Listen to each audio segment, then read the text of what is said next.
നൃത്തം അഭ്യസിച്ചു തുടങ്ങുന്ന കുട്ടികൾക്ക് വേണ്ടിയിട്ട് നാട്യകൽപ്പയുടെ യൂട്യൂബ് ചാനലിലൂടെ ഞങ്ങൾ കുറച്ച് ഐറ്റംസ് അപ്ലോഡ് ചെയ്യുകയാണ്. ഭരതനാട്യമൊക്കെ പഠിക്കുമ്പോൾ ആദ്യത്തെ ഒരു 2-3 വർഷം അടവുകൾ മാത്രമാണ് ശരിക്കും പഠിക്കേണ്ടത്. പക്ഷെ കുട്ടികളെ സംബന്ധിച്ച് അത് കുറച്ച് ബുദ്ധിമുട്ടുള്ള ബോറടിക്കുന്ന കാര്യമാണ്. ഒരു 5 വയസ്സൊക്കെ കുട്ടികൾ പഠിക്കാൻ ചെയ്യുമ്പോൾ 8 വയസ്സ് ഒരു അടവ് മാത്രം പഠിക്കുക എന്ന് പറയുന്നത് അവരെ സംബന്ധിച്ച് കുറച്ച് ബോറിംഗ് ആയിരിക്കും.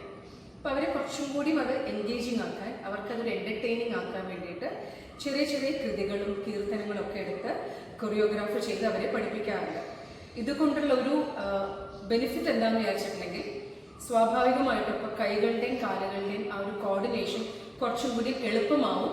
അല്ലാതെ ഇപ്പോൾ ജതിസ്വരം പോലത്തെ നല്ല ഘനമുള്ള സ്റ്റാൻഡേർഡുള്ള ഐറ്റംസ് പഠിക്കുന്നതിന് മുന്നോടിയായിട്ട്. അപ്പോൾ ഇന്ന് മുതൽക്ക് നമ്മുടെ യൂട്യൂബ് ചാനലിലൂടെ ഇങ്ങനത്തെ കുറച്ച് കീർത്തനങ്ങളും കൃതികളൊക്കെ ഇവിടുത്തെ വിദ്യാർത്ഥിനികളെ കൊണ്ട് ചെയ്യിപ്പിച്ച് ഞങ്ങൾ അപ്ലോഡ് ചെയ്യുകയാണ്. താല്പര്യമുള്ളവർക്ക് അതിൻ്റെ ഭാഗമാവാം, കാണാം, പഠിക്കാം. നിങ്ങളുടെ വിലയേറിയ കമൻസും ഞങ്ങളെ പ്രത്യേകം അറിയിക്കണം. Thank you. ആദ്യ ഇനം രംഗപൂജയാണ്. ശ്രീ സ്വാതി തിരുനാൾ മഹാരാജാവിൻ്റെ നവരാത്രി കൃതികളിൽ ഒന്നായ പാകി പർവ്വത നന്ദിനി മാമയി എന്ന് തുടങ്ങുന്ന ദേവീസ്തുതി രംഗപൂജയുടെ രൂപത്തിൽ വിദ്യാർത്ഥിനി അവതരിപ്പിക്കുന്നു.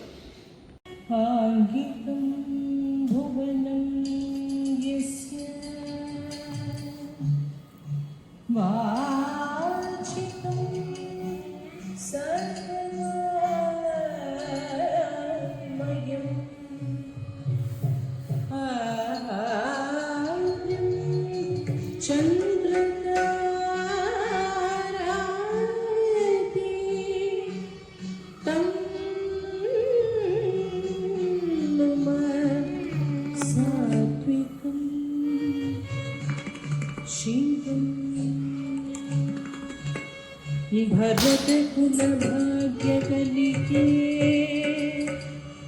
भाव रसानंद परिणतागारे जगदेक मोहन कले जय जय रंगादि देवते देवी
ಪಾದನೇಂದು ಸಮವದನೆ ಅಂಬಾಗಿ ಪರ್ವತ ದಿನೇ ಮಾಮಯೇ ಪಾದನೇಂದು ಸಮವದನೆ